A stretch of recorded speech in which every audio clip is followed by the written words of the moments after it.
Dr. Hanna, you performed an operation on me, so you probably know me as intimately as Of course. anybody. Yes. Yes. So I'd just like to ask you to introduce yourself, say who you are and what you do. Yes. I'm Dr. Hanna Khamashta. My name is Dr. Hanna. Yes. I live in Bejana. It's a city near, attached to Bethlehem.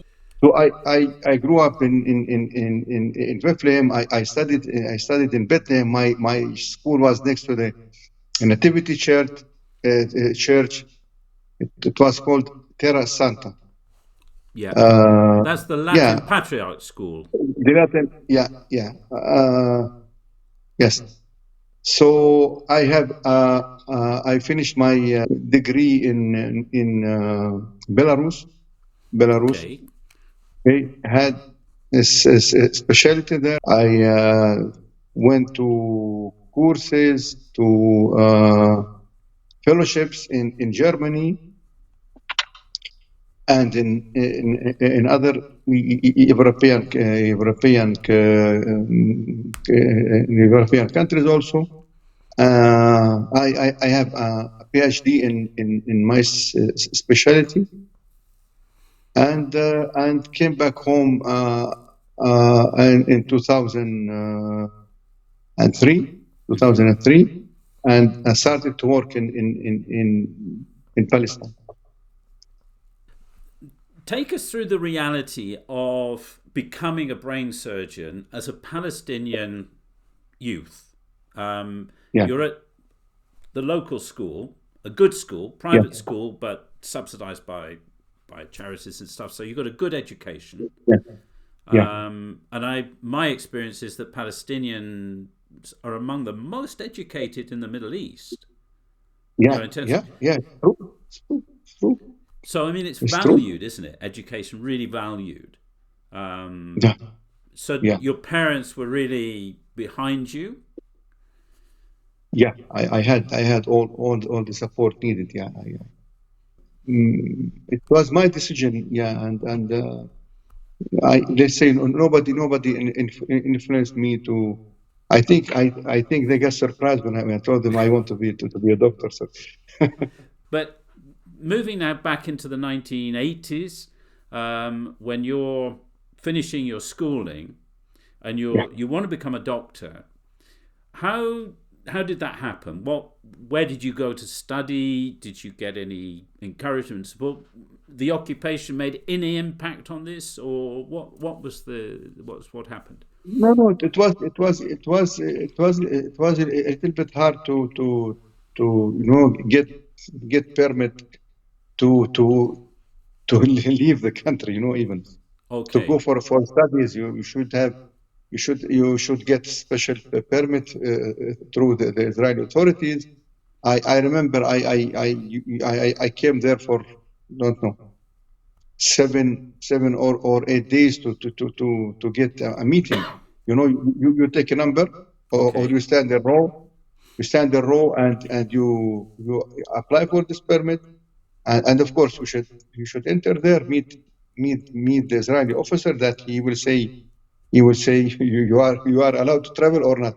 hmm. And I remember I used to come in the morning at 1 o'clock. Okay, no, at 1 or 2. Okay, come tomorrow. Today finished the mm, Mm. interviews are finished. Today you come tomorrow, and you come the same day in the morning. Hmm. Stand in the row. Yeah, but yeah, I later on got the permit, and left to study. Yeah, left to study. So you were 19 and went to It Belarus. was, yeah, 89. Yeah, to Belarus And how old in were you? 89. Yeah, I was then 19. Yeah, 19 Yeah. years old. Wow. Yeah, So from little Bethlehem to yeah. Belarus, you spoke Belarusian? No. We went there to a year of language learning, Okay. language course for a whole year.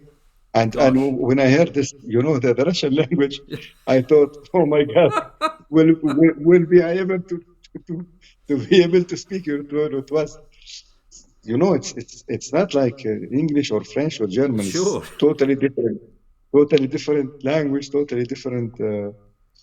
Yeah. So yeah, but thanks God, we finished the language course.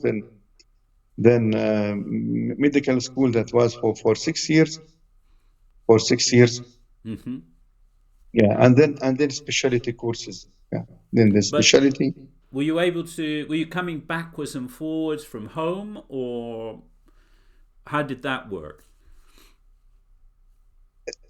Coming back Yes. here. So, for example, every summer, were you coming back for holidays, or what was? How was it? No, The routine? at that time, yeah, we had the uprising, the first uprising at that time. Right. So I the first 6 years I came back home only once, because the situation was very here was very bad. So my parents were always telling me, better not to come, because you could come and can't leave, Yeah. back. I mean, Yeah. yeah. So So, so here you have a situation. You're thousands of miles away, cut off from your own family for 6 years yeah, because of the situation was just so yeah, unstable and yeah, yeah, repressive towards just being yeah. able to continue your study. Closure of cities. You cannot, like now. You could not at that time, like now, just take your passport and go Mm. to Jordan, to through Jordan. You should Yeah. get a special permit. And sometimes I know some students that came back here, uh, and stayed here for a few months until they got the permit to travel. So you could lose your year. Mm. At that time, you needed a special permit from the Palestinian from the Israeli authorities.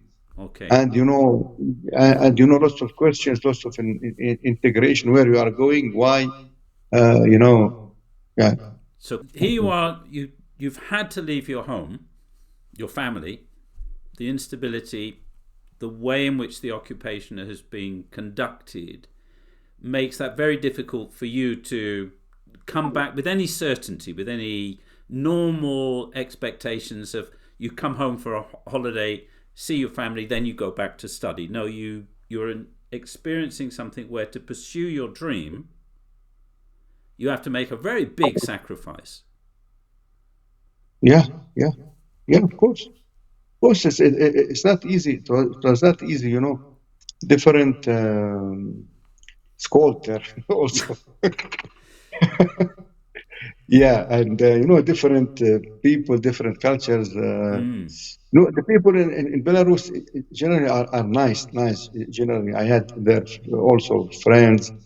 Uh, let's say social life was not bad. I had Mm. friends from Belarus, from among other students that were studying there from other countries. So, but yeah, it's still away from home. Yeah, it's from 89 to 92, and then the Soviet Union. You Yeah. know, yeah, So were you this, there when it all collapsed? yeah. When the collapse of the Soviet Union was, yeah, Wow. yeah, Wow.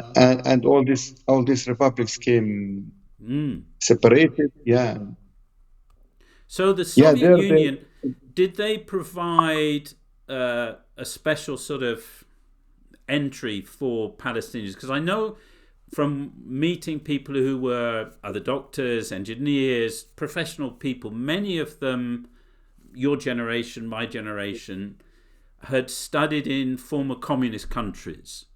Yeah, during the yeah. communist regime. Yes, yes. At that time, they gave grants to people from third, what they call it, Third world countries, developing third countries. developing countries. Yeah, third world countries. Yeah, yeah. We have also lots of people that were that get their education in Europe and the States, and but uh, we have this problem that lots of people that go to study abroad, especially in Western countries and the States, they simply stay there. Yes, they don't This come is the back. problem. Yeah. Simply they don't come back. They said, yeah, we have wars here, we have problems. There they get freedom.